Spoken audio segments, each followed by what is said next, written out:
As I mentioned earlier, Democritus is the first person who introduced an idea about the atom. Thereafter, in 1803, billiard ball model was introduced by Dalton. So, these are the postulates of Dalton. Matter is made of very tiny particles called atom. Atoms are invisible structures. This was based on the conservation of Mass law. Third postulate is all atoms of a particular element are similar in all aspects, but it can be their physical or chemical properties. So fourth one is atoms of different elements have different physical and chemical properties. Fifth one is atoms combine in the ratio of small whole numbers to form stable compounds, which is how they exist in nature. Sixth one is the relative number and the kind of atoms in a given compound are always in a fixed ratio based on the law of constant proportions. So these are the drawbacks of Dalton's billiard ball model. Second postulate was not accepted because Bohr's model proposed that the atom could be divided into subatomic particles called protons, neutrons and electrons later. So third postulate was failed because of the existence of isotopes. Isotopes are the atoms of the same element but with a different mass number. Here these are some examples for you. Here you can see the mass atomic number is same but the mass number is different. So postulate was failed after recognizing the isobars. So isobars are the atoms of different elements but with the same masses. Here I have provided some examples. So third model is Thomson's plum pudding model. It was introduced in 1906. So these are the main postulates. Thomson said that positive charge is considered to be distributed uniformly throughout the volume of the sphere, and this sphere is called the pudding. Negatively charged particles, electrons, are plums distributed as point charges in the cell. This was failed. These are the reasons for that failure.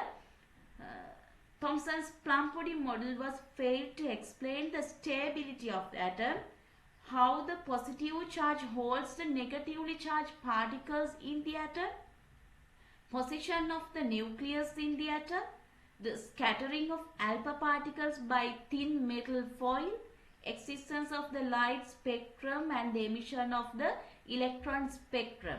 And Thomson had no experimental evidences to prove his model. So, and he said that electrons are negatively charged particles, and his third postulate was atoms have no resultant or net electric charge because the negative charge and positive charge are equal in magnitude. This is okay for neutral atoms, but it was failed for ions. Then it comes a Rutherford nuclear model of atom. It was introduced in 1911. Children, this is a rough sketch of the experimental setup used by Rutherford to introduce his model. He included the radioactive source in a lead chamber and used a slit to narrow down the alpha particle beam. A gold foil with 100 nanometer thickness was used in the center of the tube, and that tube was vacuumed. A microscope was used and a traveling zinc sulfide or a fluorescent screen was used to detect the points of alpha particles. Then these are the key observations that you want to remember and you want to include in your answers, and these are the conclusions which were introduced based on these observations. When the angle of deflection takes a range from 0 degree to 10 degree, most alpha particles pass straight through with little deviation. When we are writing the answers for the questions, I'll tell you the important words that you want to use, and that observation launched us to the conclusion that most of the atom is empty space. Then when the deflection angle ranges from 10 degrees to 90 degrees, some alpha particles deflected through a large angle. Some alpha particles, most words are important. Some alpha particles deflected through a large angle, and it's better to include this range also. This range is considering as the large angle range, and that launched us to the conclusion a large concentration of charge in one place. This is the key idea that you want to take from this observation. Charge is concentrated in one place in the atom. Then a few alpha particles, this word is important, a few alpha particles are deflected back towards the source side of the foil.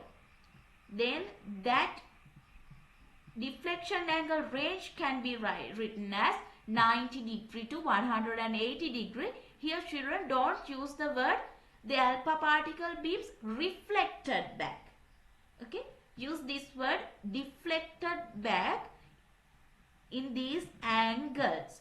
Then it comes to the conclusion that most of the mass of the atom and a large concentration of charge is in a tiny central nucleus.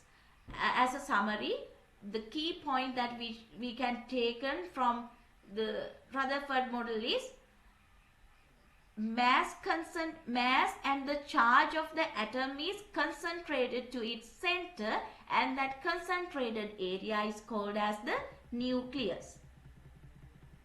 We will discuss these things in detail when we are writing the answers, and these are the limitations of Rutherford atomic model. Due to Maxwell accelerated charged particles.